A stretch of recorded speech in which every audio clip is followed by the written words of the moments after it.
Hello, I'm Isaac Hayes III, founder and CEO of Fanbase. Listen to what I'm about to tell you. The window to invest in Fanbase is closing. We've raised over $10.6 million of our $17 million goal. That means there's room for less than 6,370 people to invest in Fanbase for the average amount. The minimum to invest in Fanbase right now is $399. That makes you an owner in Fanbase today. Go to startengine.com/fanbase to invest. Why? Because current social apps have taken advantage of users for far too long, with content suppression, shadow banning, harmful racist content, and no real tools for monetization and equity. Fanbase has over 1.4 million users and counting, allowing anyone to reach all their following and monetize their content from day one. Social media is the new TV, and whoever owns the apps that distribute that content have the opportunity to own potential billion-dollar companies. While big platforms with uncertain futures are failing to serve their users, Fanbase is stepping up to fill the gap. Don't wait until it's too late. Invest now, invest for yourself and your future. Go to startengine.com/fanbase and own the next generation of social media.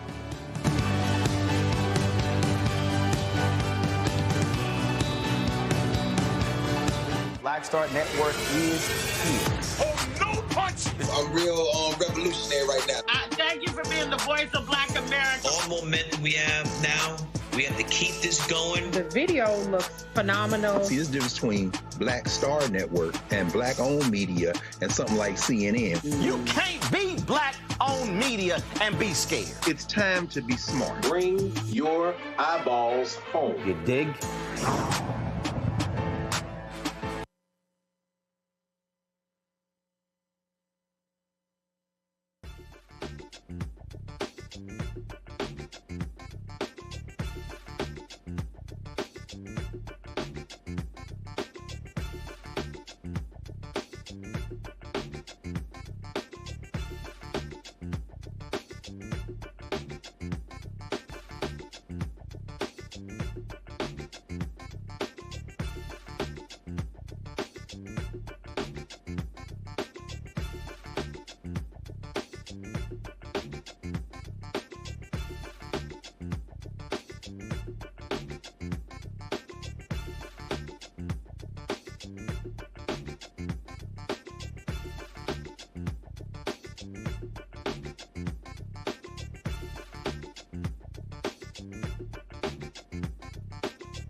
Folks, today is Friday, July 11, 2025, coming up on Roland Martin Unfiltered, streaming live on the Black Star Network. An appeals court has overturned the mortgage fraud conviction of former Baltimore State's Attorney Marilyn Mosby, but they upheld the perjury conviction. We'll talk about that. Also, Georgia Secretary of State plans to remove 500,000 people from the voting rolls. Y'all know it's a lot of black folks in that roundup. Plus, the White House puts out this AI image of Donald Trump as Superman. Y'all notice how mainstream media is quiet as hell? They fully accept the craziness of him, but if President Joe Biden made one slip up of a word, oh my God, we have massive coverage of there being cognitive decline. Also on today's show, a lot of these Trump people saying, we didn't vote for this, including comedian Andrew Schultz. Yeah, you did. You just too stupid to pay attention. Also, on today's show, folks, I got a few words. There's a lot of chatter about Essence Fest and what happened. A lot of attacks on a Liberian American owning Essence Fest. But I need to explain to all of y'all people who all of a sudden are media business experts that you have no idea what the hell you're talking about. It's time to bring the funk on Roland Martin Unfiltered on the Black Star Network. Let's go. He's got it. Whatever the miss, he's on it.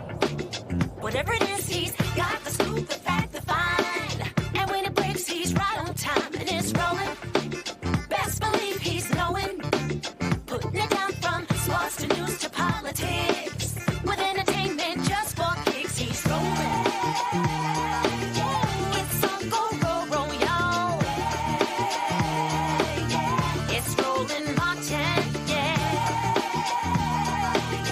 Rolling with Roland now.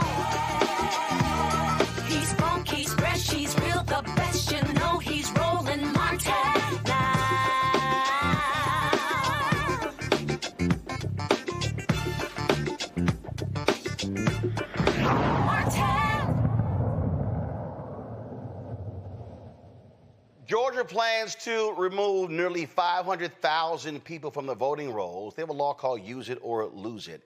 And the folks impacted, they are calling them inactive voters. Well, they have 40 days to correct this or not. It's one of the largest voting purges in American history. Now, obviously, we've seen this before. And we've seen Georgia be one of the leaders in doing it. Now, the Supreme Court allowed states to do this here. There was a white man in Ohio who sued because he was removed from the voting rolls. Well, the Supreme Court allowed that to happen, which actually was pretty stupid to me, them allowing that to do so. But the question then, how is that going to impact black voters? Oh, by the way, there's a huge United States Senate election next year in Georgia, where, of course, Democratic Senator John Ossoff will be facing competition. A major Republican challenger has not appeared yet, but it is going to come. Joining us right now is Robert Weiner, the director of the Voting Rights Project, the Lawyers Committee for Civil Rights Under Law. Georgia State Representative El Mahdi Holly joins us as well. Glad to have both of y'all here. First and foremost, Representative Holly, walk us through this for people who don't understand the law in Georgia and why the Secretary of State is allowed to do this. Yes, absolutely. And thank you, Roland, for making this such a serious point to discuss right now, especially ahead of our current Public Service Commissioner election. For those members who have long understood where Georgia stands with respect to voting rights, you know that our state is like a lot of southern states, that these states that have been impacted because of the institution of slavery, and the federal government has had to come in and actually provide oversight to make sure that people could exercise their right to vote. That was certainly true for, during Reconstruction. We saw it even more in the years following, during the 1960s, up until around 2018, when you had 2013 Shelby v. Holder case, which really said that states no longer are required to clear a state's maps for those voting maps, because they had to go and get federal oversight because the states were found to have been discriminatory. And so what we've seen probably over the last 10 or so years is that mainly Republican-led states are so busy purging voters from the rolls. And we're not talking about voters that have been found to have been criminal or found to have been non-citizens. No, we're talking about eligible voters that are actually being purged by the hundreds of thousands. And it's simply because they have not chosen to exercise their right to vote and cast it for a politician. So think about that. Now, here's another question. Yeah. How long is it? One election, 2, 3, sort of what's the number? Well, the thing is that if you look at Georgia history, in the 2018 election, usually it happens after a federal election cycle that these purges occur. And in 2018, roughly 534,000 Georgians were purged from the voter rolls. Now, Secretary of State Raffensperger, his accomplice, and his Gabriel Sterling, they're looking to actually purge 500,000 voters from the voter rolls. And so you can think about that. It's not because they're found to be un-American. These are people who simply chose not to vote for a politician. So even though the United States Constitution guarantees them that right to vote, in the state of Georgia, it has targeted so many voters. Many times we find are persons of color, as well as even young people. They are disproportionately represented in the list of purged voters than those who are actually registered to vote. And so it's wrong, but that's why we have to make sure that we can encourage voters to stay on top of it. You got to check it or you risk getting X'd out.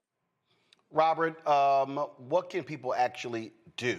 Because, listen, I constantly tell people on this show, hey, register every year. There's no law that says you can't fill it out. They always come up with these different rules. Whatever your current address is, register right now and always double check and verify. Yeah, that's what you have to do. You have to keep on top of it, or else you're going to lose that right. But, you know, it's not just the the people who haven't voted, this purge is going to target people who are unhoused. If you live in a facility that is not zoned for housing, they'll assume that that's a mistake, and therefore you should be purged from the rolls unless you respond. Or if you live in a facility that has more than 10 people at that address, well, there's lots of people in extended families, especially in immigrant communities. That used to be seen as a good thing, that you live with your grandparents and your children. But now in Georgia, that is a basis for getting removed from the rolls. And you have to be able then to go back and if you see the postcard, if you get the postcard, turn it back in and verify that you are who you say you are. But there's lots of mistakes. And as you indicated, those mistakes seem to fall more heavily on communities of color. Greg Palast on this show many times talking about these issues over and over and over again. And it seems as we just keep coming back to Georgia over and over and over again. And so, Representative Holly, it's like Republicans, this is what they frankly look forward to doing.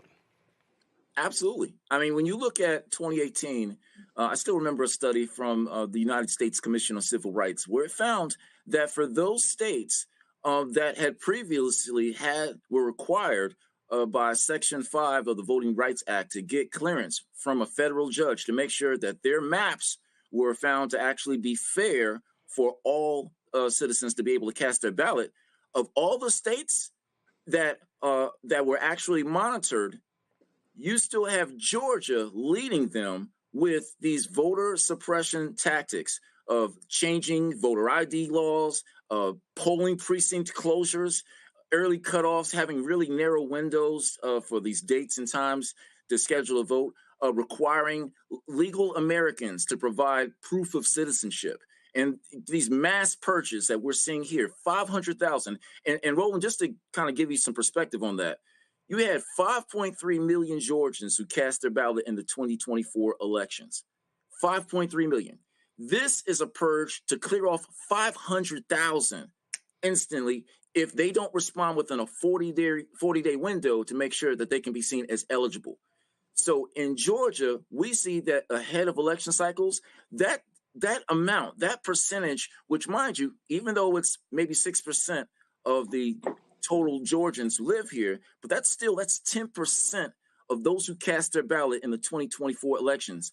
That can change the outcomes. And what we're seeing is that particularly is very detrimental for those Latino, Black, those working class voters in our state who may not be able to go and stop their jobs, stop their priorities as working class people, and hurry up within a 40-day window and make sure that they can be counted as voting American citizens that they currently are. So, Robert, what do we do?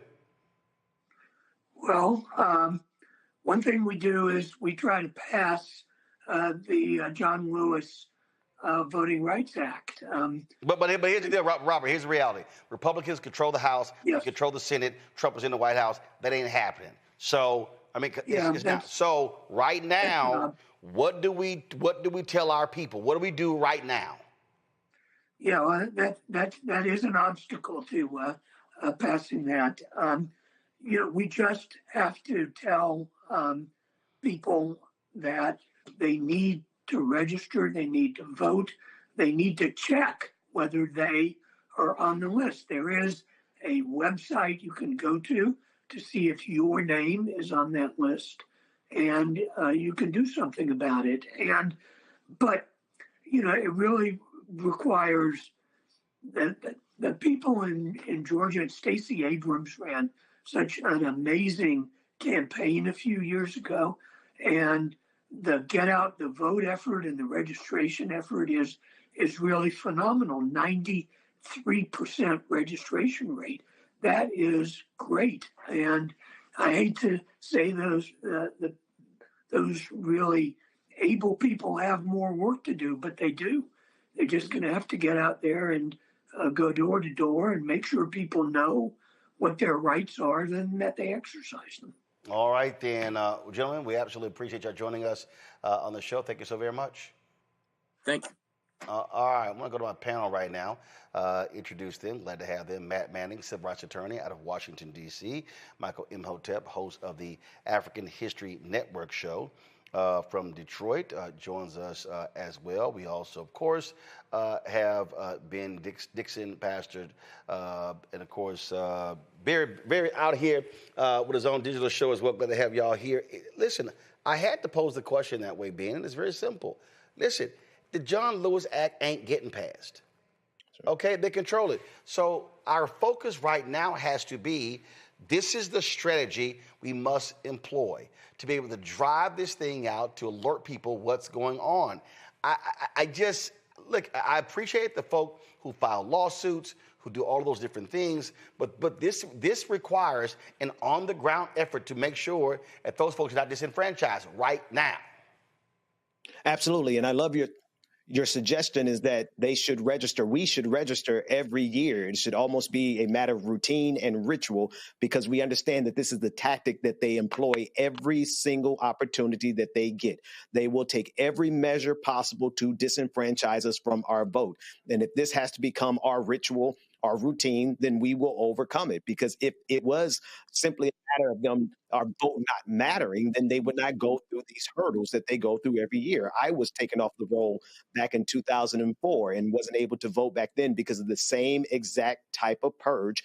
And it always disproportionately targets Black people, without a doubt. And so they can claim that this is a neutral process, but their neutral process always seems to hinder Black folks.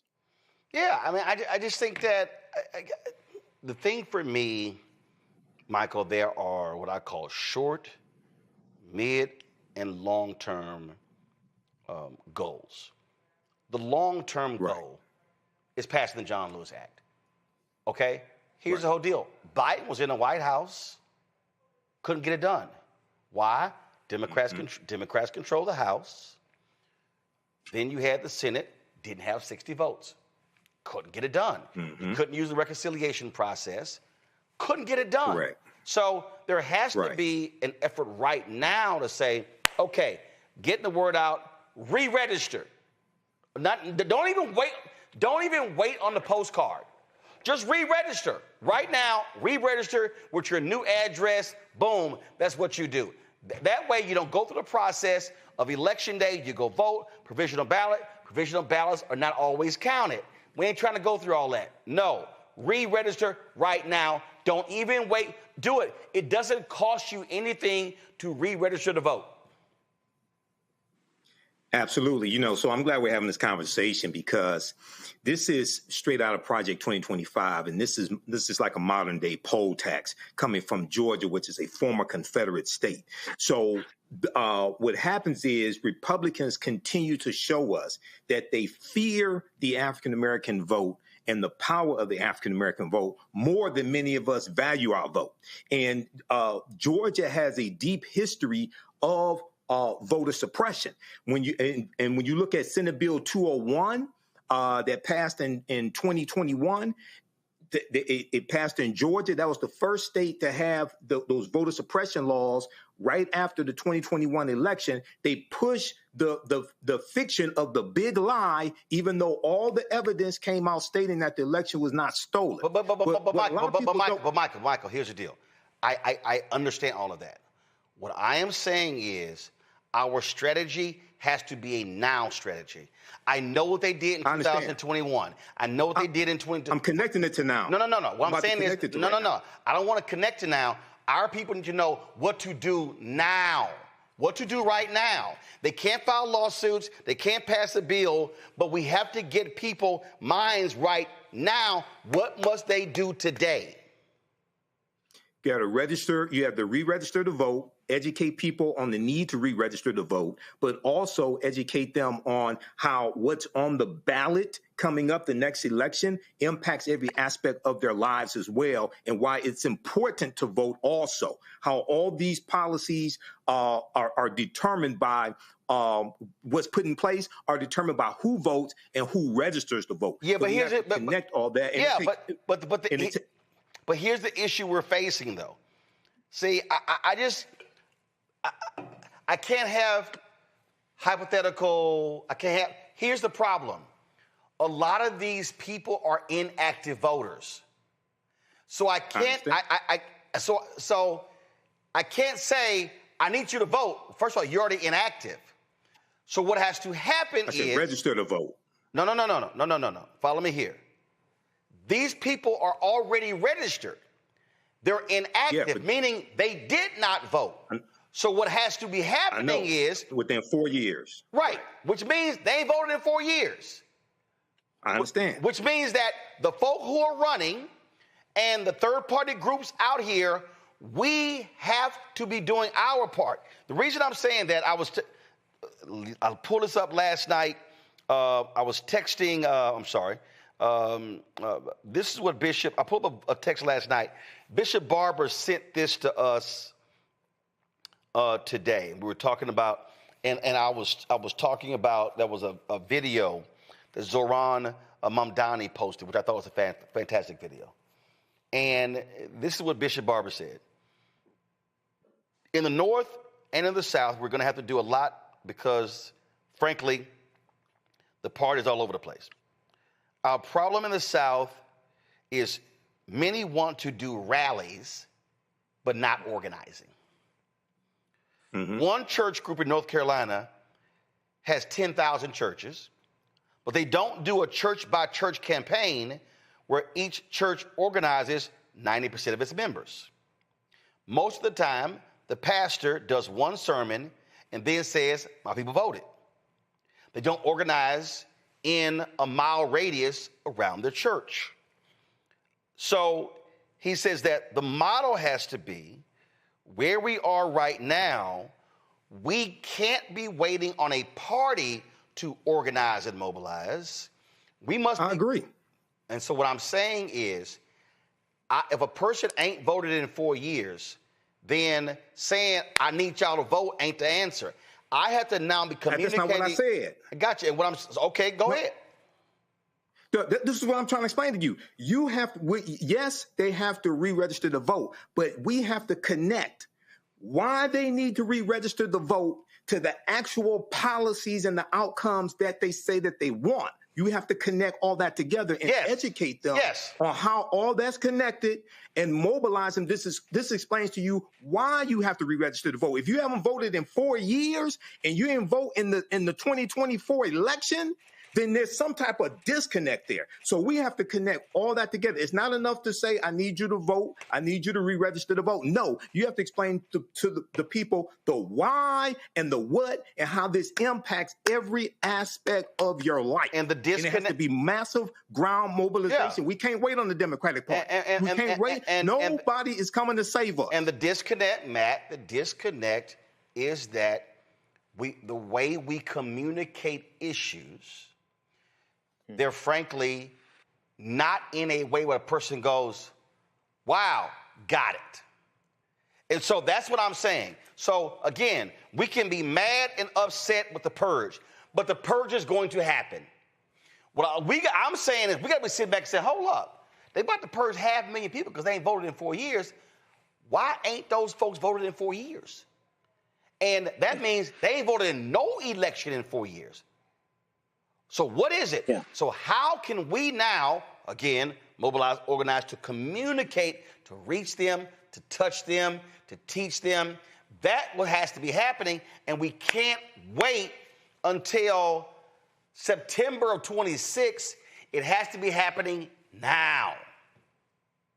Yeah, I think the answer is E, all of the above. I think you and Michael were both speaking to it. I mean, I think Michael's point is incredibly important because when people realize the deliverables that they're getting from voting and or holding people accountable and putting the right people into office, then they recognize the import of casting their vote, right?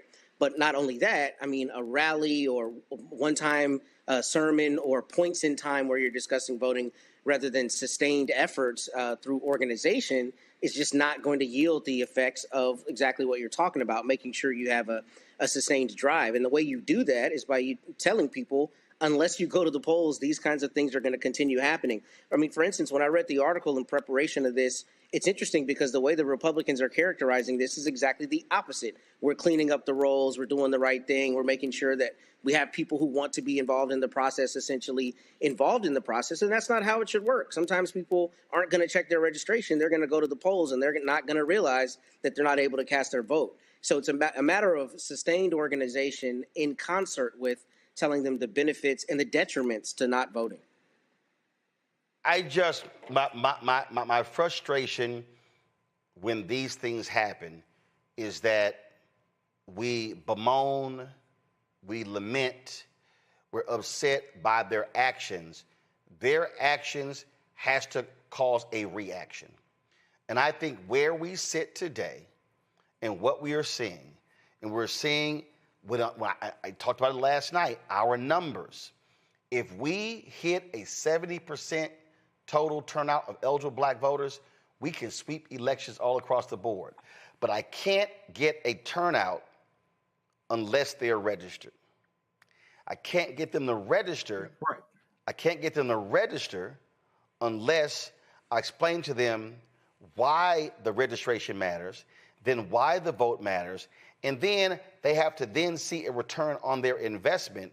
That is, you said you were going to do this, and you actually did it, as opposed to broken promises. And we have to break this thing down and stop talking macro and be as micro as possible. And I always talk about it. It has to be an individual, a house, neighbors, street, block, neighborhood, city, state, country. And I think too often we're operating macro. When I visited Ohio, I was in Ohio, Michigan. I was in several battleground states last year. I remember I was in a restaurant. I was in Cincinnati, and it was a Brothers Alpha. And he said, "Hey, man, yeah, tomorrow we got voter registration at the game." And I was like, "What game?" He said, the Bengals game. I said, "Why?" He's like, "What do you mean?" I said, "Why are you doing voter registration in the Bengals game?" I said, "How many people are going to be at the Bengals game?" Okay, what, whole 60, 70,000? How many people are you actually going to come across? All right, what? Maybe 100, maybe 200. I said, your time is better spent going to get the data of what are the highest, what are the largest black precincts in Cincinnati, and then looking at that data and then saying, okay, these are the largest black precincts. In this particular precinct, they had 400 eligible voters. But in last election, 78 voted. I said, now you can spend your time now trying to target the additional 322. I said, now think about that. That's just one precinct versus the number of people that you might get to register at the football game. I said, now imagine if, your Alpha chapter says we're going to target 3 precincts, and our goal is to touch every person who didn't vote, because the data's right there. It actually shows you who didn't vote. You can literally knock on their door. Data's right there. I just believe the way many of our groups are approaching this, Ben, I believe they're approaching it the wrong way. I believe what they're doing, they're trying to have a macro approach, and they hope people show up. They hope people register. I'm saying take the data, say we only are going to focus on this precinct, this precinct, this precinct, and we may very well be able to reach 500, 1,000, 1,500, 2,000 voters. And now that's a lot more intense as opposed to some of the very broad, big things we do and having, those stupid ass rallies that the Harris campaign kept funding, and I was like, what are you doing? Go ahead. No, I absolutely love that idea, the nesting approach. You start with the individual and you broaden it out layer by layer by layer to get to the neighborhood, community, to the state, to the nation. And I think one of the conversations that has to be had with, especially the people whose names are getting ready to be purged, is to tell them very directly, they're taking your vote away from you. One thing I know about Black people is the way to get us to do something is to tell us what we can't do. And so maybe we need to turn this on its head and make them actually pay for the fact that they're taking this away. And maybe, just maybe, it would incentivize people to realize that, hey, this is something they're taking from me. So maybe now it should really matter to me. And I think that the only way we can convey that is on a micro level, one person at a time, one community, one household at a time, one community at a time. And again, if your church is very simple, it's your church. First of all, if you're a church, you need to survey your members. That is, how many registered voters are in the church? Then, how many eligible voters are in the church? Meaning 18 and older. What's the status of somebody who's incarcerated? Does the state have different procedures to get their right to vote back? You got to walk folks through that stuff. But then every church needs to then say, I need to know the zip code you're in. So now all of a sudden, if this, first of all, let's be real clear, it's only 4% mega churches in the country, and the average church in America has 100 or fewer people coming to a church. So let's just take a 250 member church. If I then do a survey of every single member in my church, and I now have this thing broken down by zip code, then I know in my church where they live, what zip codes that they are in. Now I can target differently. Then what I do as a church, I say, okay, we're going to do a 0.05, a 0.10, a 0.25 radius around the church. So we're going to say we're to go from here, 4 blocks that way, 4 blocks that way, 4 blocks that way, and then we're going to canvass door to door. My deal is keep it simple. It's a whole bunch of churches. Listen, I grew up in Clinton Park in Houston. On Fidelity Road, in our neighborhood, I think there were at least 14 to 18 churches on Fidelity Road where I grew up. Okay, fine, church. Don't do it yourself. 18 of those churches come together and say, we're going to canvass the neighborhood ourselves. That, to me, is what the approach that we have to be taking. And so I just don't want to complain about what the Republicans are doing. I want to beat their asses and then change the damn law so we don't have to deal with this crap every election cycle. Going to a break. I'll be right back. Roland Martin Unfiltered on the Black Star Network.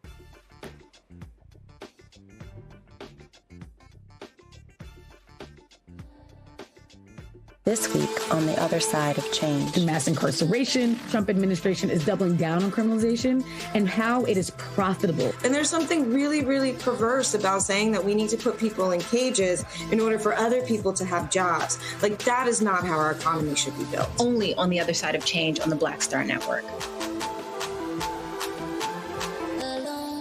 Next on the Black Table with me, Greg Carr, the enigma of Supreme Court Justice Clarence Thomas. What really makes him tick? And what forces shaped his view of the world, the country, and Black America?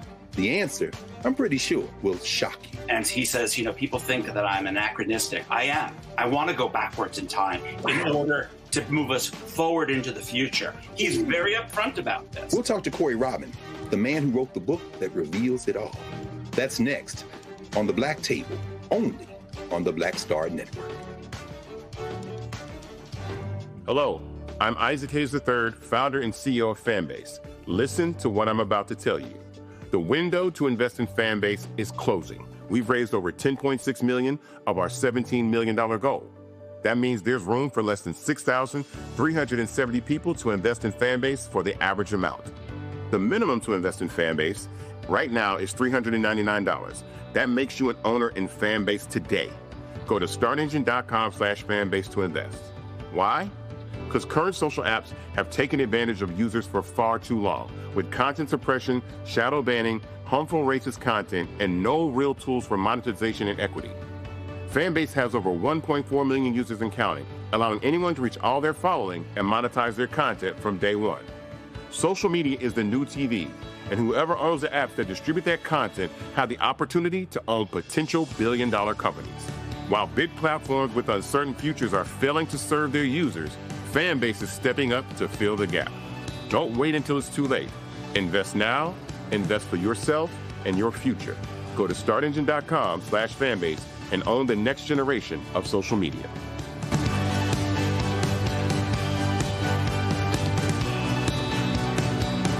Good, y'all. This is Doug E. Fresh, and you're watching my brother Roland Martin Unfiltered as we go a little something like this. Hit it. It's real.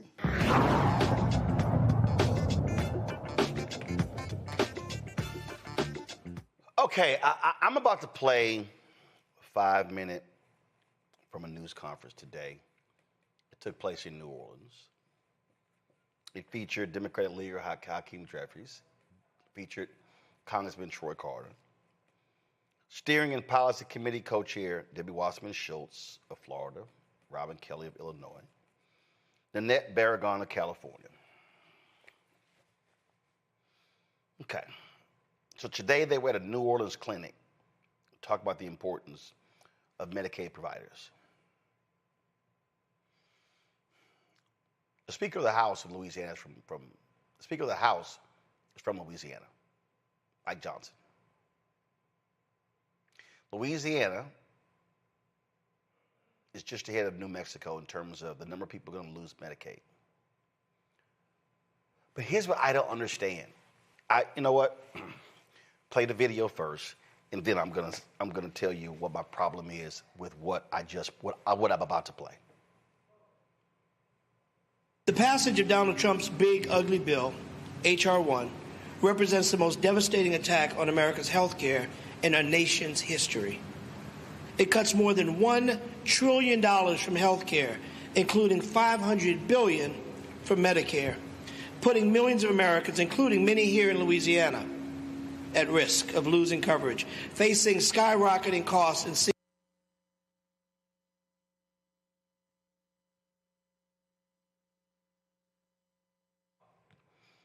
All right, folks, so we have a technical issue, and so we're going to get that fixed. But I'm going to show you something. And see, this is why I'm really trying not, y'all know I'm trying not to cuss. But this is my problem with that. You have a news conference. Did y'all get it straight? All right, okay.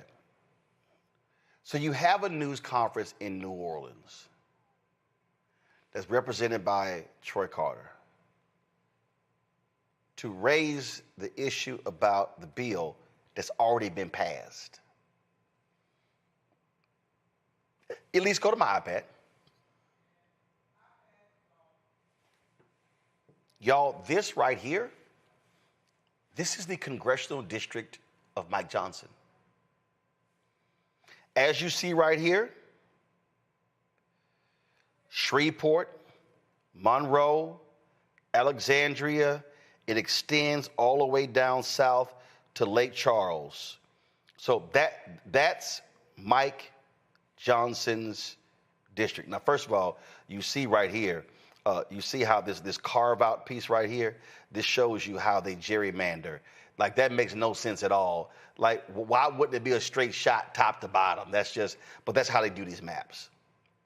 Okay, here's my problem.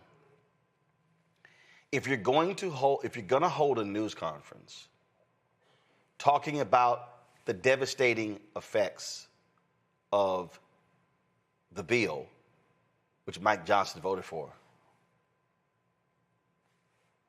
why don't you have it in his district? Why don't you literally go to either Lake Charles or Shreveport or Monroe, and you hold this news conference so the local media in Mike Johnson's district can cover it, and then you can rally the people in Mike Johnson's district, the organizations in Mike Johnson's district, and ask them, and the churches in Mike Johnson's district, and say, I need y'all to challenge him on why did he vote on a bill that's going to hurt his district.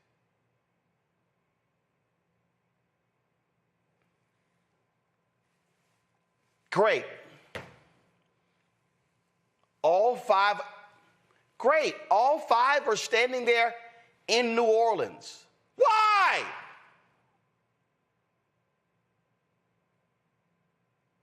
That's not his district. Ben, I said to Obama and his people, why do y'all keep going to suburban Ohio and suburban Maryland and suburban Virginia holding speeches and rallies touting the Affordable Care Act? I said, take that shit to the brokest, sickest, whitest, reddest district and say, I passed this bill for y'all because you are the brokest, you're the sickest, and you should be asking, why did your United States Senator and your U.S. Congressman vote against a bill when you are sick?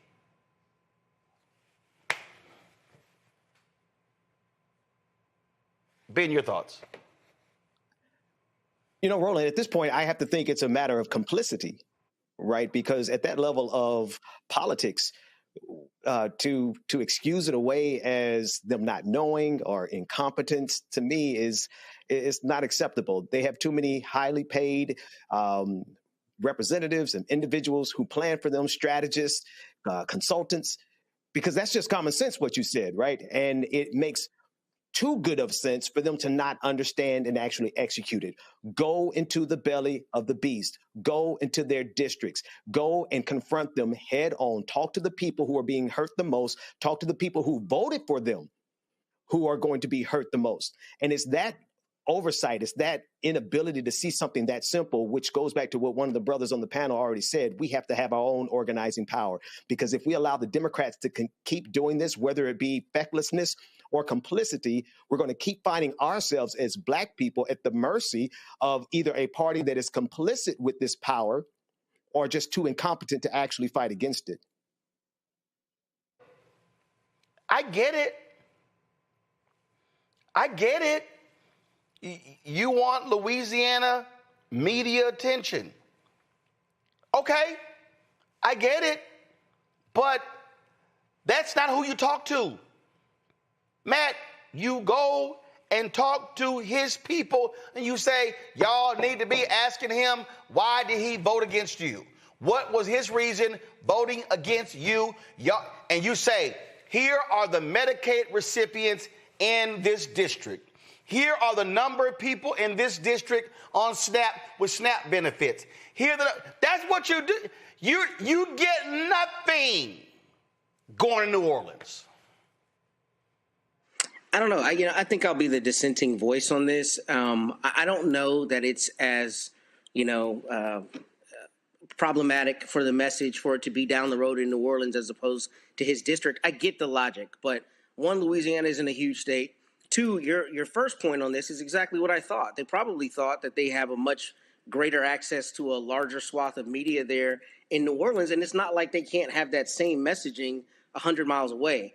I get the logic. I think it's a different analysis in Texas or California. If you're talking about L.A., you wouldn't go to Sacramento. I think it's a little different in Louisiana, and I think it's really more about the vigor that they deliver the message with to say, Mike Johnson, your own Speaker of the House, is voting against your interest. Why didn't he vote for the interests that affect you? I think you say that, but I think doing it in New Orleans does nothing. To doing it in that district, it does nothing. I don't think it's as major and I don't think it has the effect. Okay.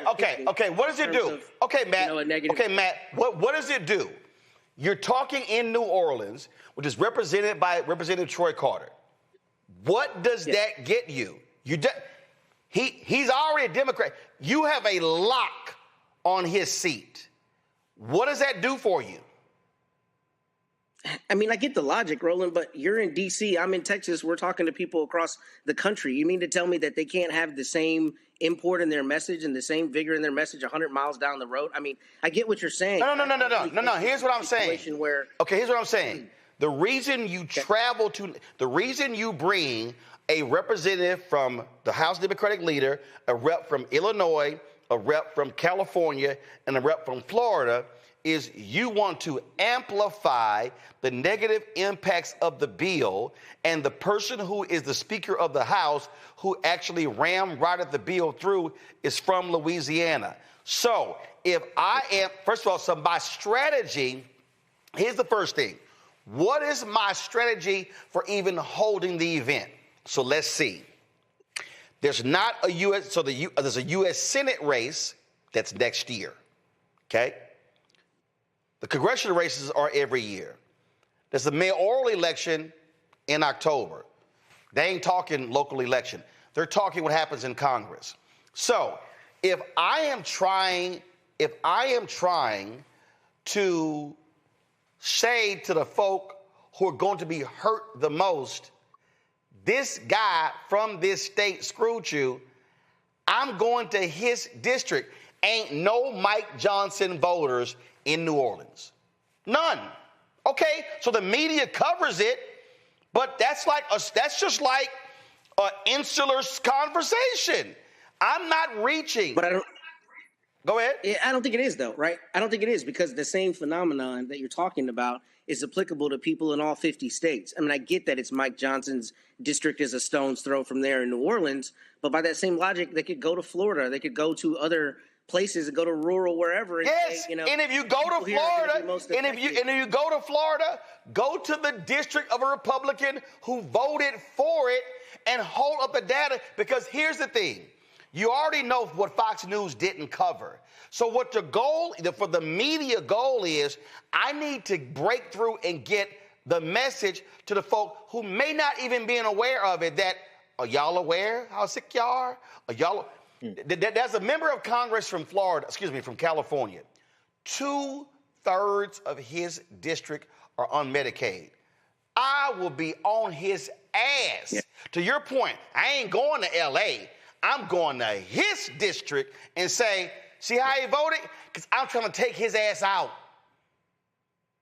Yeah, and I get the logic. I'm just saying I don't think it really is a major difference. I think the real analysis needs to be on whether the messaging itself is effective, because, right, people across the country are going to be affected by the loss of this health care, number one. And number two, Louisiana's not a huge state, so doing it in New Orleans as opposed to up the road in Mike Johnson's, I think it's just a different thing than if you did it in Austin and you're talking about El Paso. No. See, Matt, I think you're missing something, Matt. There's a thing called DMA. In media, it's called DMA. And that is, in the DMA is, what is the radius of the television signal? Monroe and Shreveport have their own TV stations.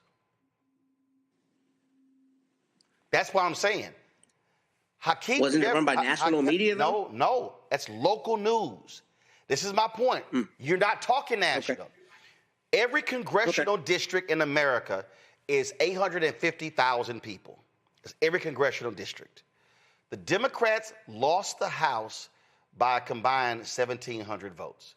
When you look at the races where they lost, 1,700 votes, okay? 1,700. Wow. They only need to win 4 or 5 seats to gain control of the House. So you got to pick off, you're not picking off U.S. senators. You're picking off individual House members. So my strategy has to be, Michael, I got to, what did we say on, hold on, let me find it. Because remember, we pulled it up. No. We pulled it up. This right here. I totally understand. This right here. This is your goal. This right here, this is your goal. There are 35 Republican House members who are in purple districts. These are the 35 you target. And here's my point. Troy Carter ain't on this list. So if you're going to do this, you do it in a place where you can actually flip the seat, Michael? Yeah, this is what you're talking about is what I term as political pressure points. And Democrats oftentimes don't understand political pressure points. They'll preach to the choir. So they'll go and hold something like this in their own district after the bill is passed, after it's signed into law, things like this. No, you go into Mike Johnson's, Speaker of the House Mike Johnson's red district, and just so people understand, in the state of Louisiana, 1.6 million people are on Medicaid. It's expected that because of the bill that just passed, 158,000 people in Louisiana are going to lose their Medicaid coverage. And Mike Johnson helped push that bill through and did it to them. So you go to his district and you educate the people in his district what he did. Not only, Roland, will you get local TV coverage, news coverage, you're going to get local radio coverage also. Because radio stations that have news departments, and I used to work at one, they go cover events like this as well. So you want to educate those people, put pressure on them. And unfortunately, a lot of Democrats have this 2026 strategy, really, but don't really understand how to implement this and utilize these political pressure points. We'll preach to the choir. So that's exactly what you do. Now, you had some Democrats that held town hall meetings during a recess, things like this, in Republican districts, right? Continue that strategy, okay? And hold these Medicaid forums like this in these vulnerable Republican districts, these 35 districts, and put the pressure on them. The reason, and again, I need people who are watching and listening to understand why I'm so bothered by this. I go back to what I've said in this previous segment. Not macro is micro. They got to pick them off. Go to my iPad. You go to Kentucky, and you go to this SOB's district.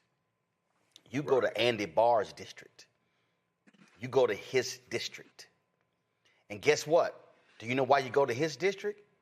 Because you got a Senate race because Mitch McConnell is retiring. Kentucky has a Democratic governor. Hey, you could potentially flip Kentucky's Senate seat. That's where you go. I just think, again, when I was my first National Association of Black Journalists Convention, Ben, we go to New York. A group of us from Texas A&M. So we had luncheons and other events. And one of my classmates, Roland, why you ain't sitting with us at the luncheon? Because none of y'all can get me a job. Why am I going to sit with people who I already know? I'm going to sit at a table where I don't know nobody. They were like, damn, I ain't never thought about it that way. That's been my mentality my entire life. If I'm Jeffries, to Michael's point, I'm not going to preach to the choir. I'm trying to go recruit some new choir members. And wherever I go, I need to have cameras with me. And here's the media attention, Ben, that actually gets to what Matt said. If the Democratic leader, Hakeem Jeffries, shows up in the congressional district of Mike, matter of fact, if I'm Hakeem Jeffries, give me 1 second. Because I need everybody to understand something. House members have congressional offices. So, give me 1 second. I know it's on here. Boom, right here. Go to my iPad. These are the 5 congressional districts offices of Mike Johnson. I'm having my news conference outside of his damn office in Ruston, Ben. And you know what all the coverage is going to be? The coverage is going to be local, and it's going to be statewide, and it's going to be national. And it's going to be like, did y'all see what happened today? Hakeem Jeffries took 4 Democrats to the district of Speaker Mike Johnson and held a news conference outside of his office and held up placards showing how many people in his own district are going to be impacted by Medicaid cuts and SNAP cuts. The local story then becomes national.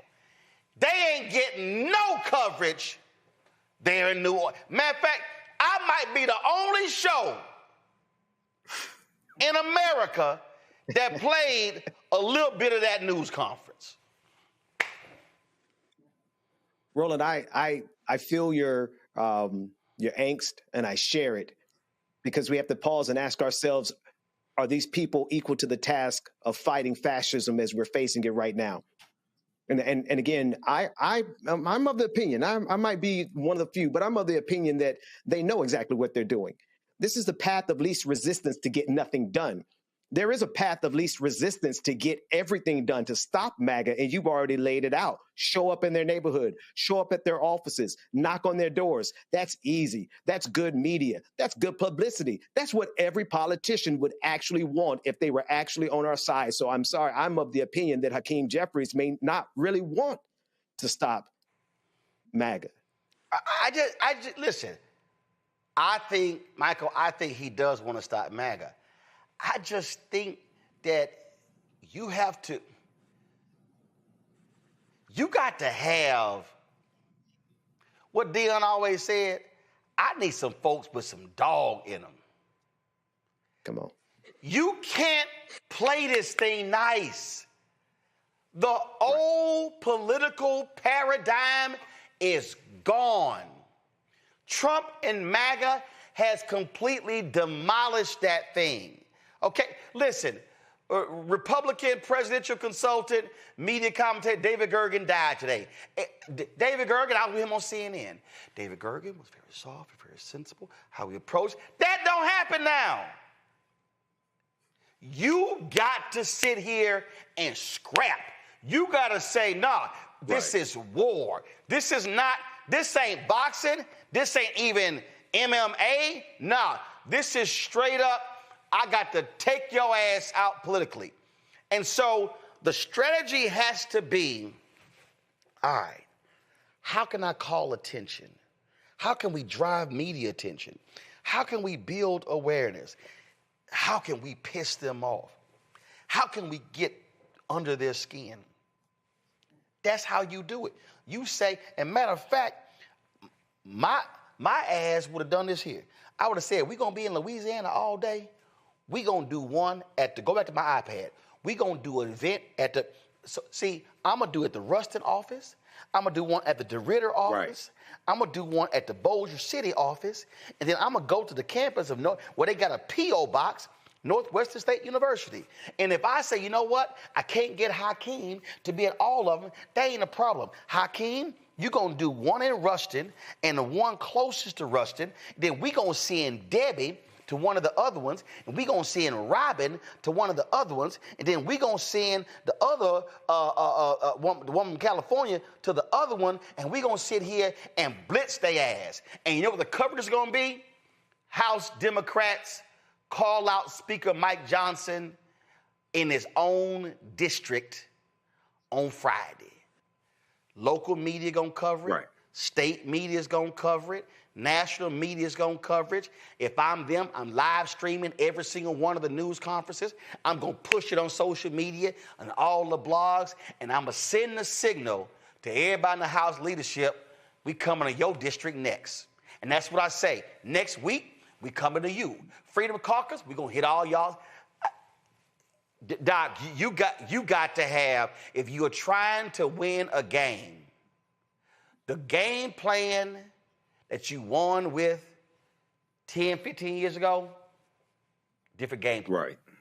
It's a different game plan. Exactly. Because it's a different game. So first and foremost, voters regardless of whether they're Democrats, Republicans, or independents, they want to vote for a fighter. They want to vote for somebody who's fighting for them. That goes back to the conversation that we had, I think it was last week when you had Jasmine Crockett on and I was on, and that's something that you all talked about. So that's number one. Number two, I've said it on the show before, and a couple of weeks ago, 3 weeks ago or so, I just finished watching the last episode of the 4th season of Godfather of Harlem. I've said we need more politicians like a Bumpy Johnson. Because a Bumpy Johnson was straight up fighting the mafia, but he was also trying to protect Harlem and protect his people. So this is a different game that's being played. I think Hakeem Sekou Jeffries wants to defeat MAGA. Okay, I totally understand that, and I totally believe that. But the way that you have to go with this, you're fighting against something that's unorthodox. So you talked about MMA. The reason why people had to start cross-training in UFC was because the strikers were getting beaten by the grapplers. That's why strikers, people practicing karate, things like this, had to start studying Brazilian jiu-jitsu because they were getting their behinds kicked because it was unorthodox to them. So when you fight against an unorthodox opponent, you have to change your strategy. So this is what has to happen. And we have to realize that we have to have real fighters. And some of the people who are Democrat incumbents right now have to be voted out of office, in more progressive Democrats who are sensible progressives, not this pie in the sky stuff, but sensible progressives who are fighters are going to have to replace them. All right, folks, I got to go to a quick break. We come back, lots more to talk about. Marilyn Mosby's conviction overturned. Nigeria basically said to Trump, hell no, we ain't taking them damn prisoners, undocumented workers. Also, it's a whole bunch of Trump people like, we ain't vote for this. Yeah, you did. And I got a couple of things to say when it comes to Essence. And a lot of these people all of a sudden are on black-owned media experts. Yeah. I'm going to cover all of that. Don't forget, support the work that we do, folks. Join our Brina Funk fan club. If you want to contribute to us via Cash App, use the Stripe QR code. You see it right here. Click the Cash App button to continue to contribute. Also, checks and money orders make it payable to Roland Martin Unfiltered. Sailing into P.O. Box 57196, Washington, D.C., 20037-0196. PayPal is rmartin unfiltered, Venmo RM unfiltered, Zelle Roland at RolandSMartin.com, Roland at RolandMartinUnfiltered.com. We'll be right back. On the next Get Wealthy with me, Deborah Owens, America's Wealth Coach, less than 5% of the top executive positions in corporate America are held by women of color. We know it's not because of talent. A recent study says that it's microaggressions, unconscious bias, and limited opportunities being offered to women of color. On our next show, we're going to get incredible advice from Francine Parham, who's recently written a book sharing exactly what you need to do to make it up into the management ranks and get the earnings that you deserve. I made a point to sit down and I made a point to talk to people. And I made a point to be very purposeful and thought-provoking when I spoke to them. That's right here on Get Wealthy, only on Black Star Network. Next on the Black Table with me, Greg Carr, the enigma of Supreme Court Justice Clarence Thomas. What really makes him tick, and what forces shaped his view of the world, the country, and Black America? The answer, I'm pretty sure, will shock you. And he says, people think that I'm anachronistic. I am. I want to go backwards in time in order to move us forward into the future. He's very upfront about this. We'll talk to Corey Robin, the man who wrote the book that reveals it all. That's next on the Black Table, only on the Black Star Network. What's up, y'all? This is Wendell Haskins, a.k.a. Win Hogan at the original T-Golf Classic. And you know I watch Roland Martin Unfiltered.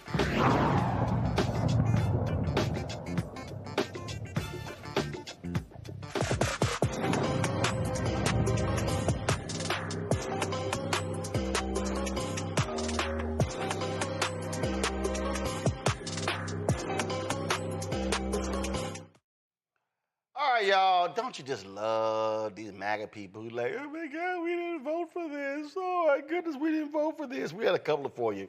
Comedian Andrew Schultz talked about what's going on. And also the people at More Perfect Union, they put together their own video showing all of these crying MAGA people who are just shocked and stunned that these things are happening. But hashtag, we tried to tell you. Roland. I believe that about Trump. I believe when Trump, everything he campaigned on, I believe he wanted to do. And now he's doing the exact opposite thing of every single fucking thing. I don't know what he's done. Yeah, exactly to your point. If you tell me, it's easier for me to believe you wanted to do all these things if any of them were happening in the way that you said they were. To that point, like there'll be people that like they'll DM me and be like, you see what your boy's doing? You voted for this. I'm like, I voted for none of this. He's doing the exact opposite of everything I voted for. Yeah. I want him to stop the wars. He's funding them. I want him to shrink spending, reduce the budget. He's increasing it. It's like everything that he said he's going to do except sending immigrants back. And now he's even flip-flopped on that, which I kind of like. But he's like, oh, well, we kind of need the people working in restaurants, and we need our farmers. It's like everything that he said that he was going to do that he campaigned Well, he said really to hard us, on. which was important, and I thought it was good you pressed him on it, well, you got to start with the criminals in terms of deporting. I don't even know if the criminals are getting sent back. I know there's a lot of people with green cards getting sent back. There's people who aren't criminals getting sent back.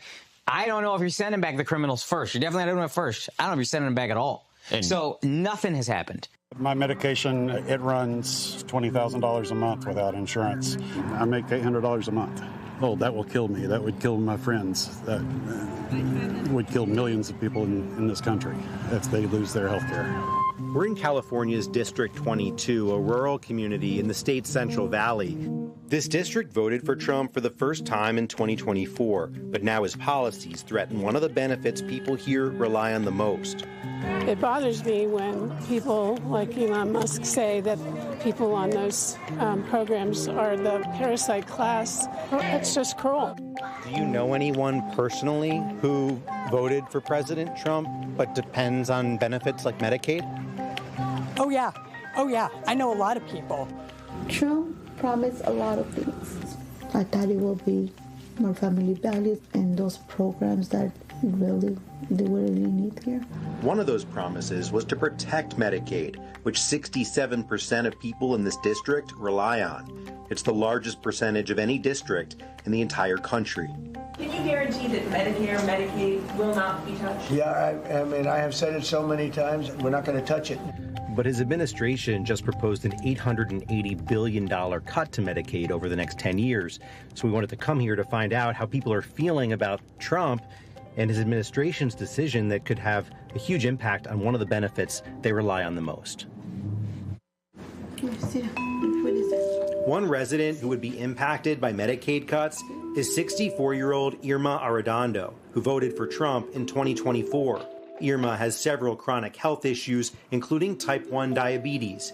She's also a full-time caregiver for her daughter, who has cerebral palsy, and her sister, who has Turner syndrome. Valerie has her medication for her seizures. She needs care of everything. And I just give massage to her hands, her legs. I stay with her until she falls asleep. Sounds like you take really good care of her. Oh, it's my baby. It's my doll. So you, your sister Irene, and your daughter Valerie, you're all on Medicaid. Mm-hmm. And how important is Medicaid for your family? Can you imagine? We live on a daily basis with sicknesses. This is for the cholesterol too. This is also for my blood pressure. So Medicaid pays for all of it? Yes. If you didn't have Medicaid, how much would this cost you? How much money? Oh, thousands maybe. Thousands. And that's just for you? Just for me. Not for your daughter? Not for your sister? No. The medicine that my daughter takes for seizures, I won't be able to afford it. So we feel hopeless if those cuts come, you know. What we're going to do. Irma was a farm worker for more than a decade. She believes that some of her and her children's health issues can be linked to the pesticides she was exposed to while working in the fields. When I was pregnant with my child, I was working in the field. I remember it was this little airplane and sprayed us. But when my baby born, the doctor just said, "Uh-oh, something's missing." And when he gave me my baby doesn't have her arm. So with these risks that you and your community face in agriculture, and then to have the system threaten to take away your health insurance, to take away protection, how does it make you feel? Like I told you, I feel like these stubby nuts in the back, you know. But why? Why when we put food on their tables? You know that we risk our health. Look at me right now. Look at me, how many sicknesses that I have. The COPD, I didn't have COPD at that time. We got all in the fields. Where else? We're seeking permanent income tax cuts all across the board. The $880 billion in Medicaid cuts proposed in President Trump's budget will help pay to permanently extend his 2017 tax cuts. The largest tax breaks would go to the wealthiest individuals. Are those your values? No, that's not right. ¿Por qué van a hacer tanto recorte? Sí, tanto recorte. ¿En dónde lo van a poner ese dinero? ¿Dónde? In the last election, who did you vote for? I feel embarrassed to tell you, but before years, all the years back, since I got my citizenship, I said I was a Democrat, but then in these last elections I voted as a Republican. Why? Because I'm against abortion. Para mí la palabra conservador es tener valores. I grew up with values, you know, con las enseñanzas de mis padres. Family values. Family values. Irma isn't the only one in District 22 who feels betrayed by the administration's plan to gut Medicaid. The only people they're hurting are the poor people that really need the stuff. Elon Musk doesn't need it, Trump doesn't need it, and billionaires don't need it. They're making out big time with this, but they're hurting people in the process. District 22's representative is David Valadeo, a Republican who voted in favor of the budget resolution to cut Medicaid, after initially voicing concerns about how potential cuts to social programs could affect his constituents. If just 2 Republicans vote no on the final legislation, they could stop Medicaid from being cut. The folks in this district have voted for him because he, in the past, has been able to stand up against his party. But now he's really stuck between a rock and a hard place because it seems as if the Trump administration is going to really ask for loyalty from him and for him to play ball on every single issue, not just the issues that play well in this district. And so that might mean that they expect him to vote for things that are going to hurt his constituents directly. If we could go back to November, who would you vote for now, seeing what you see? For either one. You just wouldn't have voted? None either. It's very sad that there's no political leadership that you feel you can vote for. Maybe, they can, like you said, Democrats or Republican. Maybe they have, I'm not going to say that everything is bad, but the most important things. But the only good things is for them. To us, always going to be the good things, You feel that way? It's always going to be the bad things. Always. For you. Yeah.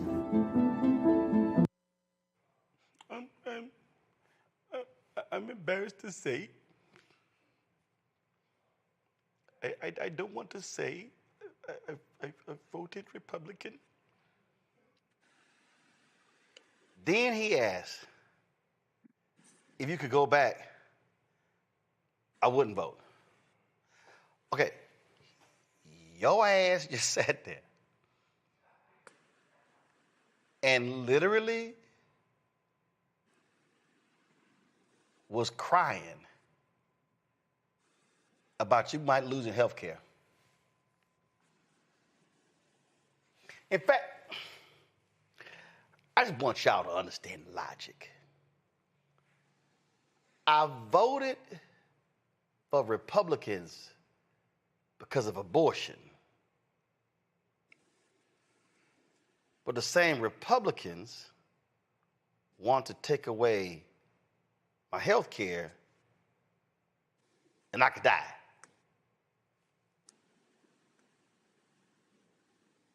Oh. The same Republicans who claim they are pro-life gutted USAID.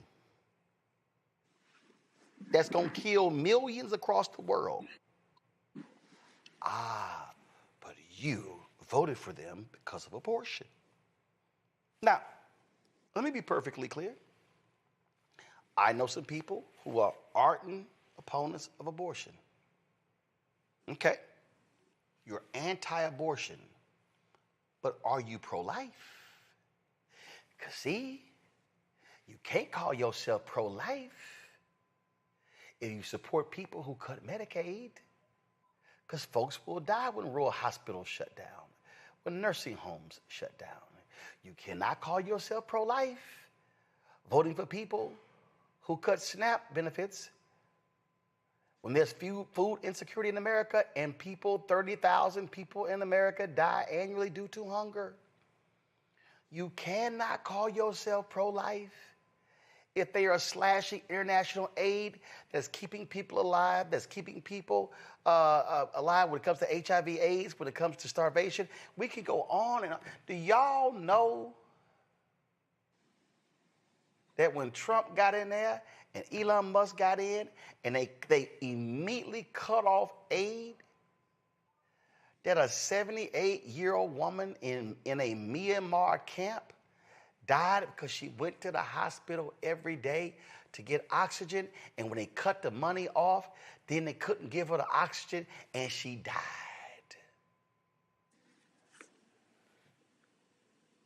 But now you mad? Y'all, that's the silly, dumb shit we deal with in this country. That ain't no different than all these fools going, I want Trump getting there. Damn it, that's right. He better sit here and get rid of that damn Obamacare. Don't you touch my Affordable Care Act. It's the same thing. I'm sorry, Matt, all I have for them are thoughts and prayers. I don't revel in people suffering, and I think it's tough for me to know that there are people suffering. But here's the thing. You have to suspend disbelief to vote for Trump when you know, even though he's, first off, promised he wasn't going to touch Medicaid. I mean, Medicaid covers 20% of the American population, 70 million people. Something like 40% of children are on Medicaid, and 60% of Medicaid benefits go to the elderly and people in nursing homes, right? So it's really like you had to know what you were voting for, and it's now that you're affected. I don't feel any sympathy for that. I don't want to see that people are needlessly suffering. But the other thing is Trump is a known quantity. So it's not like this is a person who's not shown us who he was, how he moves, what his administration was going to do. I mean, Michael was talking about, and you were talking about Project 2025 on this show for a very long time before elections. People knew what they were voting for, and they didn't think they were going to be the ones affected. And now that they're affected, they're, calling a mea culpa. And you don't get to do that because in the meantime that you were casting that vote, you weren't thinking about your fellow citizens who were going to be affected by those policies. And now that you're casting that net, it's very hard to feel sympathy for you. But, I think we also have a much larger issue with our healthcare system in general. And the way it works. And I think we as a society need to make healthcare a primary human right so that, we don't have this patchwork of beneficiaries and patchwork of benefit systems. But I guess that's a conversation for a different time. These folk, they are getting everything. Yes, I'm sorry. Yes, Ben, they're getting everything they voted for. Yeah, I definitely identify with Matt and not, this is hard for me. And the reason it's hard for me is because the complexity of the issues, but the simplicity of the talking points that Republicans have mastered, for which we don't have a reply to. At least we don't have it in a meaningful way. Abortion, for example. There are people who will completely shut off every other part of their brain and focus on that without any reflection or any other layer.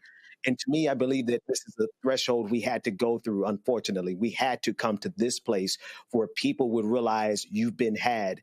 But we have to make sure they have to understand why they've been had, because they did not look at the issues significantly enough, with enough clarity. They were one issue voter, and even on that issue that they voted for, they got played.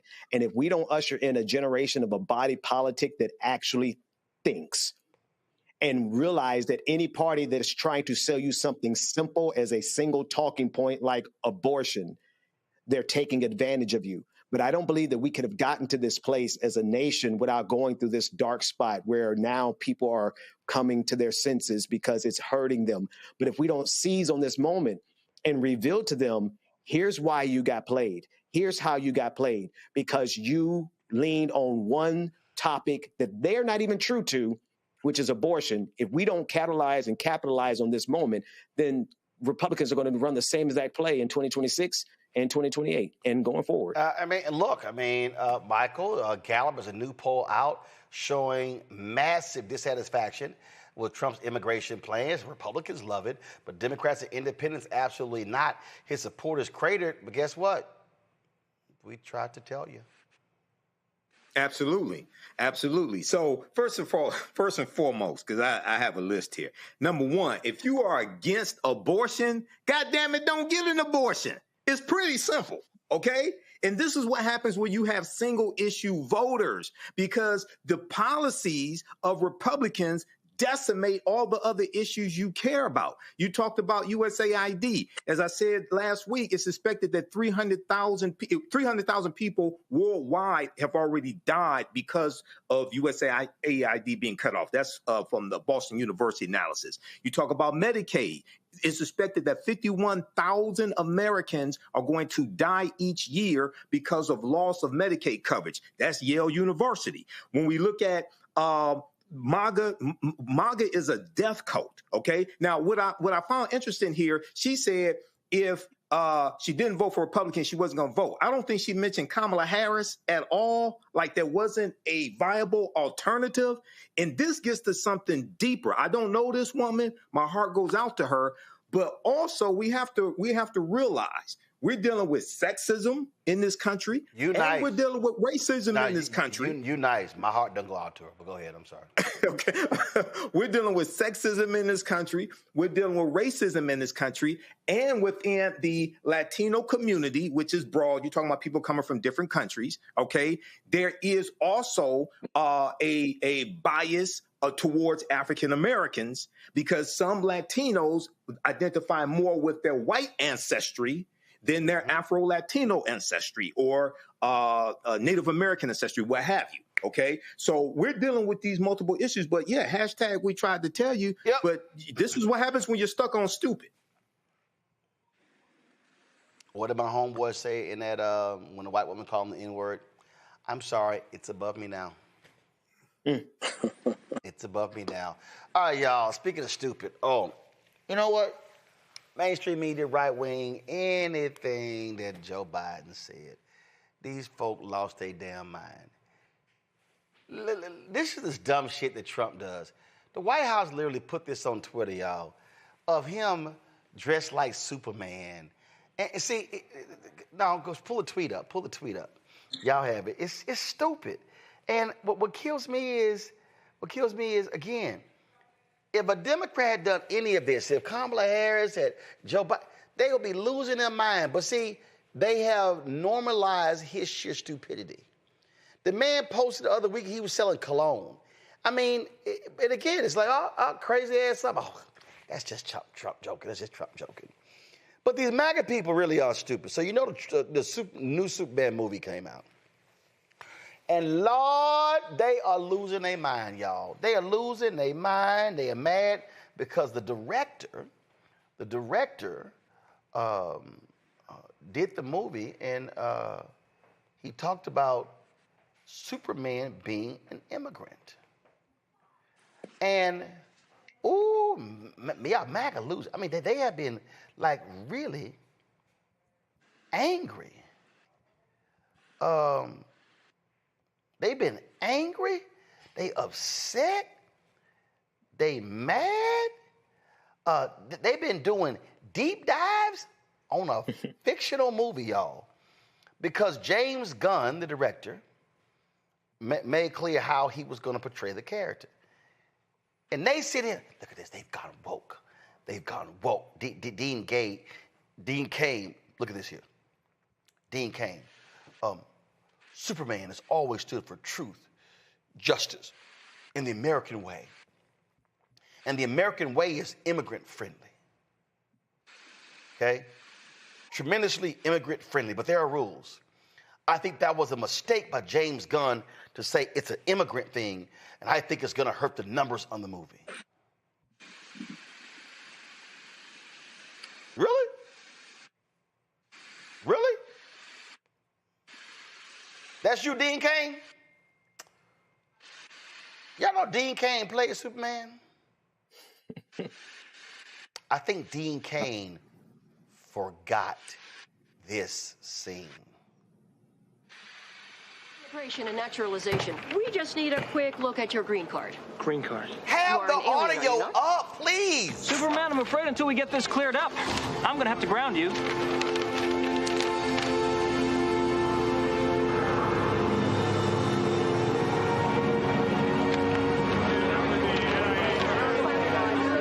Superman, Emily. Oh, hold up. I think y'all missed this.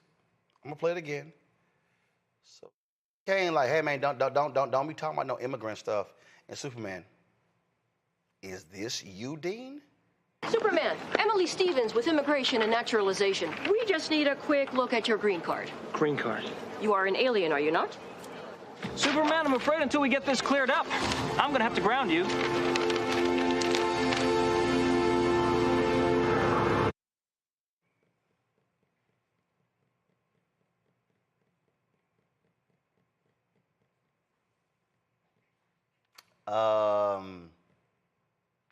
Feel kind of stupid. He feels kind of stupid right now, Michael. Like, they literally had a scene of immigration, naturalization rolled up on you, saying you ain't got your green card. They're idiots. Yeah, you know, Dean Cain starred on the TV show Lois and Clark, I think it was called, back in the 1990s, playing Superman. Yeah, this is probably coming back to haunt him. I saw some of his comments about this movie. And yes, Superman is an immigrant from another planet that comes and saves America, saves the world. But to say that they're going to lose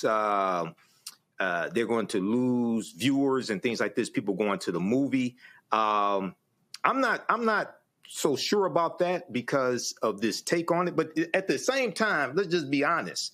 DC movies don't do that well in the first place. Okay, let's just be honest. Okay, DC movies don't do that well in the first place. I don't know anybody that was waiting for a new Superman movie to come out. I'm sorry. Okay, but at the same time, yeah, this is ridiculous coming from the White House. This is what you got Texas floods, you got over 100 people missing, and this is the nonsense that the White House puts out on X, okay, Donald Trump. But it's important to note that I think black women are going to be Donald Trump's kryptonite.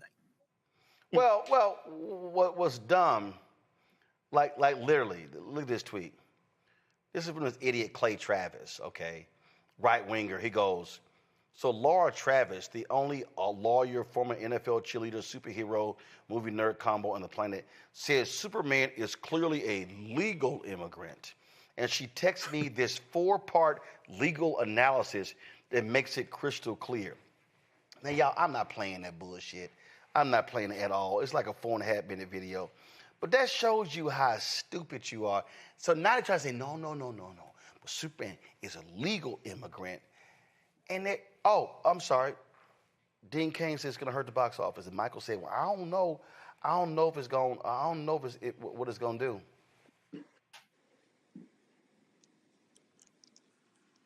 according to Deadline.com. Superman leaps to 55 million on Friday, now flying to 115 million opening. I think MAGA looks pretty stupid right now, Ben. Folk don't give a shit what they think about Superman being an immigrant. They're flocking to the movie theater. Yeah, one thing we know about MAGA is they don't care about how stupid they look. That doesn't faze them. But I would like to lean in on one thing. I think this is, bear with me, but I think this is a sign of their fascism more than anything else, because there's two things that fascism has to do. One, it has to rewrite myths. It has to make sure that there's no story, no narrative, no archetype in our lexicon that goes against them. And so if they have to rewrite Superman, they'll do it no matter how stupid it makes them look in public. And then the other thing is memory. They have to erase memory. They need a generation to be born that never remember the fact that Superman has always been, all of our comic books for that matter, all of our science fiction, from Star Trek to X-Men, all of it has been woke, to make, to put a fine point on it. Yeah, I mean, that's the thing that cracks me up, Matt. See, the MAGA's issue is they want everything done through the prism of whiteness, and especially white men, because that's also who controls media. All these cats with these shows, they're white men. Jesse Waters, Sean Hannity, Tucker Carlson, Clay Travis, what's that other idiot? Buck Sexton, Eric Erickson, all these white guys, blah, blah, blah, blah, blah. And they're complaining with all, and looks like, look at this here. Look at this. James Gunn, Superman, made $22.5 million in box office previews. The biggest of the year so far. I guess MAGA's whining and complaining had no impact.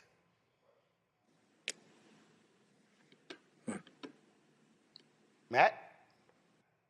Oh, well, I have four thoughts. The first is, if Superman is listening, I don't think you're subject to the jurisdiction of earthly law, so I'm happy to represent you for free being a citizen of Krypton, number one. Number two, as it relates to, immigrants, one of the things I think is very interesting here is the fact that Trump is now reversing course because he realizes that he wants to exploit the immigrants who are here working the jobs that Americans don't want to work. Let's be honest about it. That's the real hustle here, is that where they're okay with exploitive, conduct, where they're okay with getting more of a benefit than they give, they're okay with allowing that immigration. I will never forget. I knew a woman years ago, diehard Republican, who said, "Oh, I'm so against illegal immigration." But then she whispered, "But you know who you need to hire when you need a fence built." And that's exactly what this situation is, which is, now we're going to reverse course because we want to make sure there are people there picking the fruit that Americans don't want to pick. As to the AI thing, I think that is part and parcel with a lot of why we're seeing this F around and find out, is that people have latched on to the cult of Trump as a personality and not what he's actually going to do as a politician. And that's why the White House, it's crazy that the White House is tweeting out pictures like that. He's selling Teslas on the White House lawn. He's selling all the things that he's selling because for him, it's another grift. But for people who have bought into that cult, the pageantry of the Trumpism, it's about him and it's not about anything else. It's not about the actual political part of it. And the idea that it was going to kill the box office or whatever, I mean, that's just another, unsubstantiated thing. But it's ridiculous with immigration in particular because all these people are in favor of immigration until they can exploit the immigrant and then they're okay with them being here. And that to me is abhorrent and morally, dishonest. Well, you can always bank on the idiots, but I also love it sometimes when the clapback is great. So, for instance, Nigeria, Trump has been telling all these African countries and others, y'all gonna take whoever we send you. Well, they be like, nah, we ain't quite doing that. We ain't doing that. So, I remember he met with these 5 African leaders earlier this week, and what happened? The Nigerian leader said, it's a foreign minister in Nigeria, Yusuf Tugar. He said, you know what, I'm going to go ahead and go Flavor Flav on this one. Roll it. Considerable pressure on African countries to accept Venezuelans to be deported from the U.S., some straight out of prison. it will be difficult for a country like Nigeria to accept Venezuelan prisoners into Nigeria. We have, in the famous words of, I don't know if you know the U.S. rap group called Public Enemy. If you do, then you'll remember a line from Flav, a member of the group, who said, Flav has problems of his own. I can't do nothing for you men. We have enough problems of our own. We cannot accept Venezuelan deportees to Nigeria, for crying out loud. We already have 230 million people. You will be the same people that would castigate us if we acquiesce to accepting Venezuelans from U.S. prisons to be brought in. Are we under pressure? Are we under pressure from the Americans, from the U.S.? These are some of the discussions that have been ongoing, not just with Nigeria, but also with other countries. My man, like now, nah, we good. Maddie, like now, Flavor Flav. It's Flavor Flav said. No, we good. I just think you got to be arrogant as hell, Ben, to go, oh, we going to send you whoever we want to send you if they ain't even from your country, and y'all better take them. Yeah, there's no shortage of arrogance in Donald Trump and MAGA or against the absurdity of thinking that they could apply pressure to get that done, and just the absurdity of wanting to do it, right? But they're hanging this deportation thing as a threat over everyone, and they're also extending this threat to Black people on a regular basis across social media. They're pitching it as a threat. But if I could just invert that on its head, I mean, to get a free ticket out of Babylon before the fall, or to get a free ticket out of Egypt before the 10 plagues commence. I mean, because what Donald Trump is really doing to this country, it might be doing these immigrants a favor to get them out of here first. So anyone who's threatening to deport me, I honestly, Roland, at this point, I might take a free trip.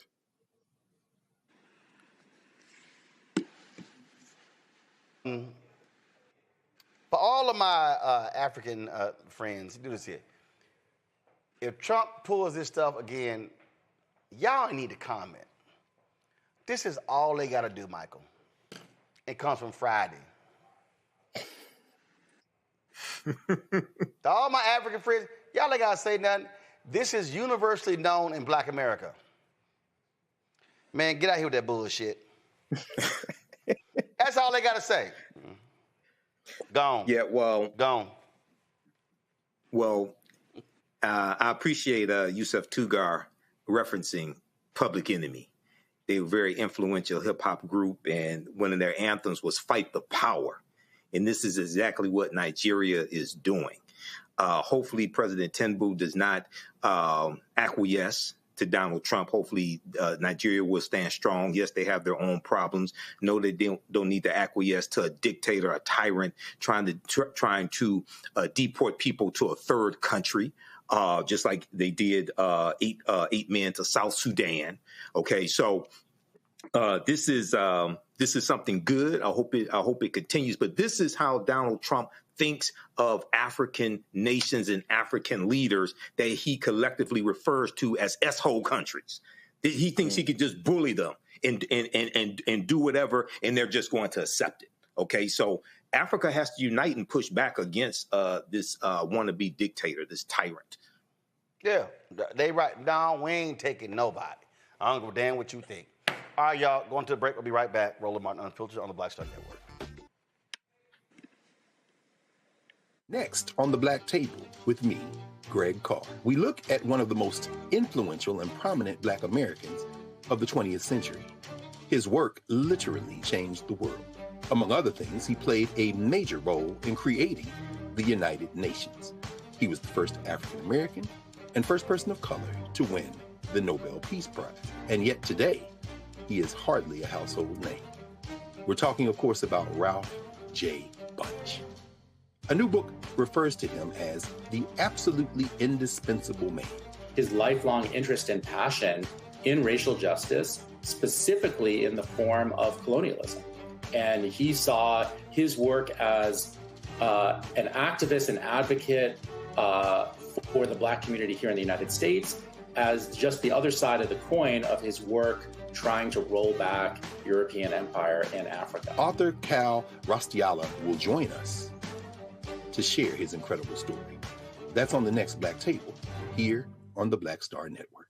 Hi, everybody. I'm Kim Coles. Hey, I'm Donnie Simpson. Yo, it's your man Dion Cole from Blackish, and you watch Roland Martin, Unfiltered.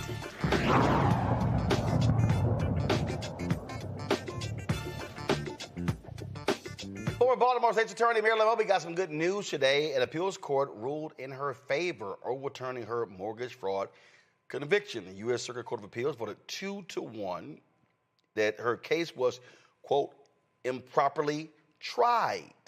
That's right, improperly tried. In Maryland, Judge Stephanie Thacker and G. Stephen Agee supported the former prosecutor. Judge Paul Niemeyer wrote a separate opinion agreeing with part of the majority decision and dissenting on other points. The court stated that the jury had received erroneous instructions regarding the proper venue for the case in upholding Mosby's 2 perjury convictions.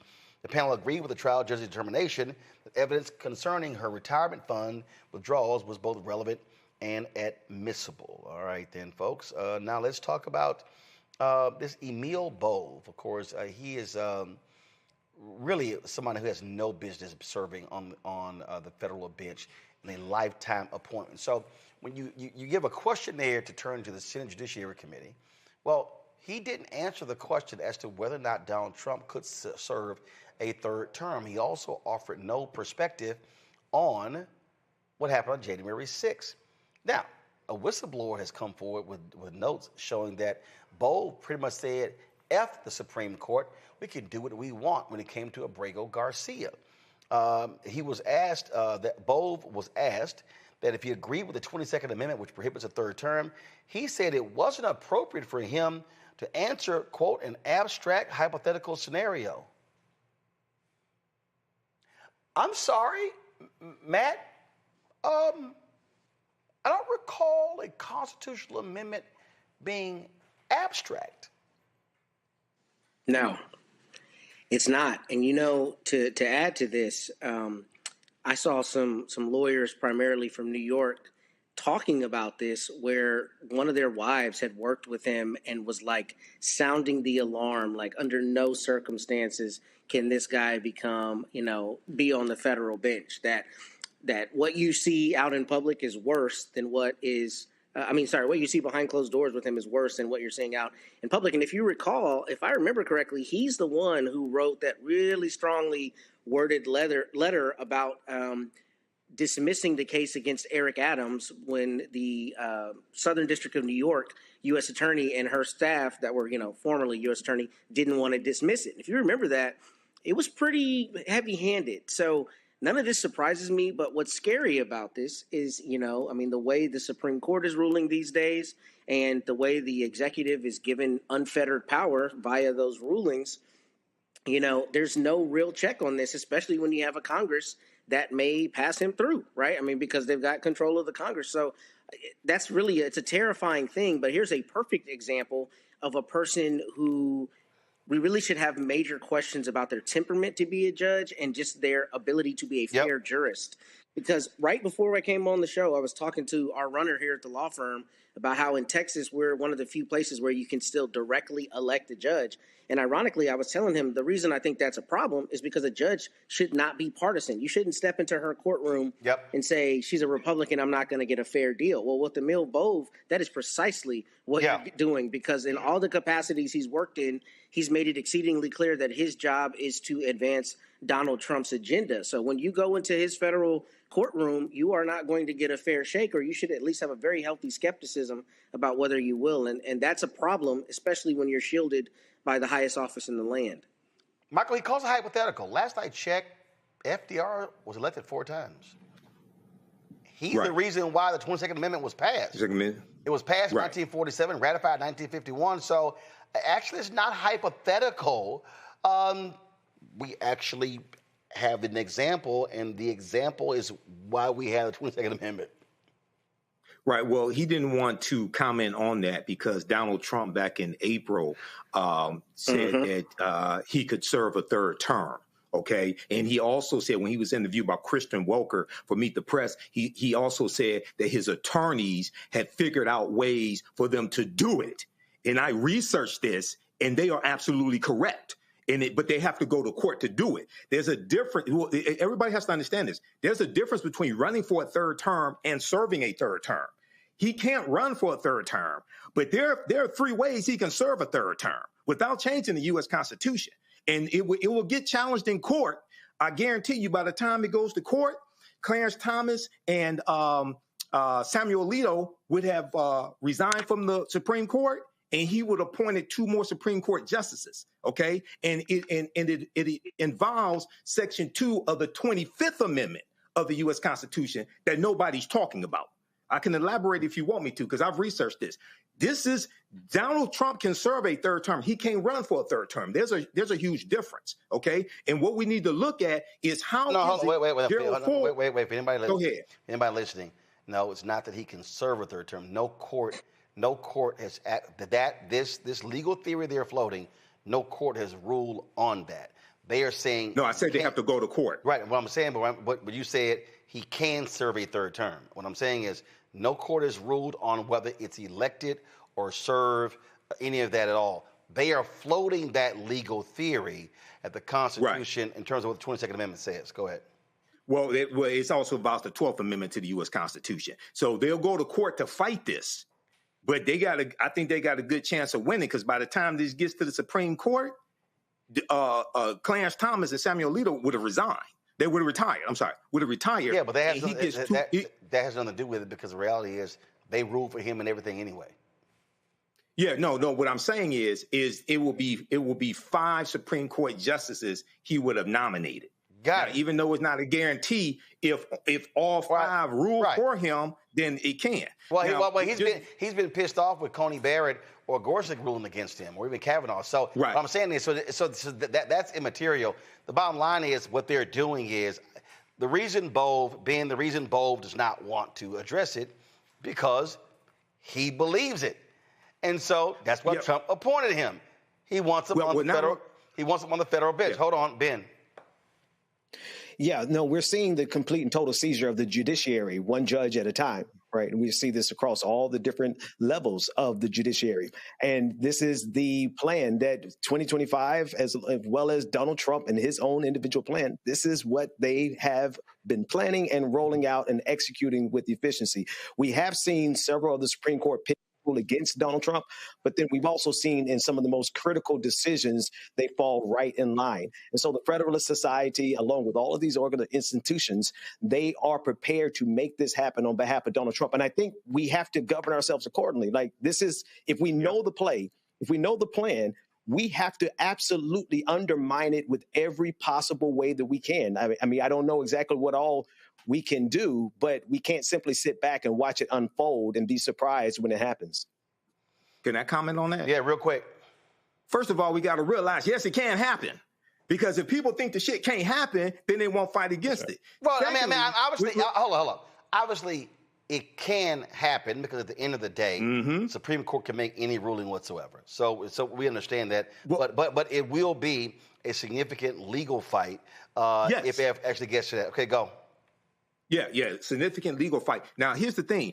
Donald Trump, because so much attention back in April was shined on him serving a third term and stories were being written about it, then he backed away from it, right? Just a couple of days ago, Laura Ingraham was in the White House and he unveiled a Trump 2028. I think it was a jersey or something like that. No, he actually, that was like a month ago. He actually did the exact same thing. But here's the thing. He backed away from that. First of all, him backing away is irrelevant. They've been selling. Hold up. They have been actually selling Trump 2028 merchandise. Okay. Now, 20 seconds. Go. Yeah, but this story here puts the focus back on it, right? And then you have Emil Bove saying he doesn't want to comment on it. Right. Okay. Well, first of all, again, But which is another reason why frankly, his nomination is trouble across the board. And hopefully you have some of these Republicans who will have some guts. And there have been some other there have been some other judicial nominees that they've actually pulled off of the table as a result of them being too troublesome. So again, that's what we certainly hope happens in this case, folks. I got to cut it short. I got to go. We're out of time. I'm going to save my commentary for Essence on Monday because I really need to unpack it for y'all. So let me thank Ben, let me thank Matt, let me thank Michael as well, folks. I appreciate that. Folks, listen, it's a whole lot going on, and what we want to do here, again, is with this show, with the other shows on the Black Star Network, providing you with a level of information that you're not getting elsewhere, really unpacking these things for you so you can understand what is happening in this country. Those are the things that actually has to happen. And so we want you to support the work that we do. Join our Bring the Funk fan club. Your dollars are critically important for us to do what we do. And so Cash App, your Stripe QR code, you see it right here. You can also, of course, see your check and money order, make it payable to Roland Martin Unfiltered, and make it payable to Roland Martin Unfiltered. Go to P.O. Box 57196, Washington, D.C., 2003, 7-0196. PayPal is R Martin Unfiltered. Venmo is RM Unfiltered. Zelle, Roland at RolandSMartin.com, Roland at RolandMartinUnfiltered.com. And so you can, of course, check everything out right there. In addition, what you can do is if you also want to support us, download the Black Star Network app, Apple phone, Android phone, Apple TV, Android TV, Roku, Amazon Fire TV, Xbox One, Samsung Smart TV. Be sure to get my book, White Fear, How the Browning of America is Making White Folks Lose Their Minds, available bookstores nationwide. Get the audio version I read on Audible. Folks, if you want to get our Roland Martin Unfiltered gear, we've had some issues with Custom Spring, and so, no, take that graphic down. We're not using that one. Nope, take the graphic down. We're not using that one. We've had some issues with Custom Spring. Remove the graphic. We're not using that one. I'm about to explain why. And so go to shopblackstarnetwork.com, okay? Show the Shop Black, okay, show that one. So here's what we've done. We're using a second company. This is a trial run. We've had major problems with Custom Spring.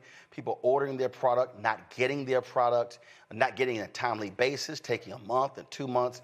And we have emailed them, we've talked to them, we've tried everything, and it's not getting better. And so we've added a second company. So go to my iPad, please.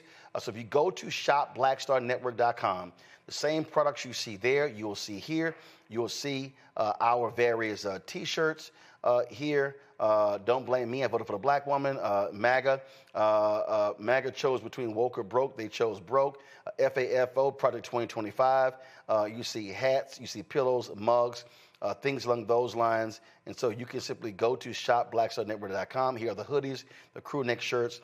And so go right to shopblackstarnetwork.com. And let me be real clear. If you order something from Custom Spring, then you didn't get it, email us, okay? Go to RolandSMartin.com, click contact button, email us so we can help you get that. But right now, we want you to get our products from a different company at shopblackstarnetwork.com. My hope is that the products will get to you faster, be delivered to you. That's what we want to happen. And so please go to shopblackstarnetwork.com for that. Also, don't forget, download the app Fanbase.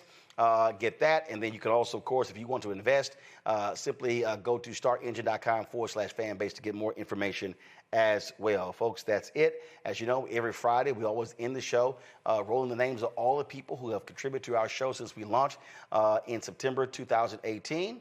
I will see you guys tomorrow right here on on Monday right here on Roland Martin Unfiltered on the Black Star Network. Roll our names, and then Truth Talks. Holla!